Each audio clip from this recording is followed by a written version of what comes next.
Thanks for jumping into this short tutorial video that will help you make the most of our Region 10 Superintendent Portal. First, let's talk about access. Please log into your Region 10 account and type in a search for, you guessed it, Superintendent Portal. Then select the portal from the search results screen. Only superintendents and their secretaries have access to this particular section of the region10.org website. Once you log in, you gain access to our electronic superintendent calendar that mirrors what you should already have in the paper version of our superintendent planning calendar.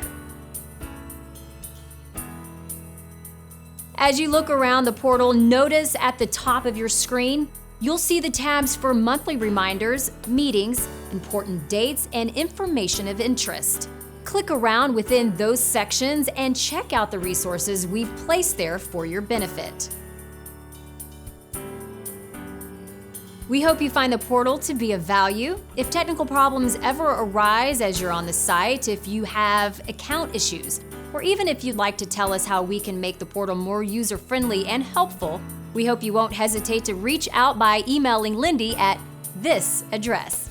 For now, good luck and thank you for all you do for the students of North Texas.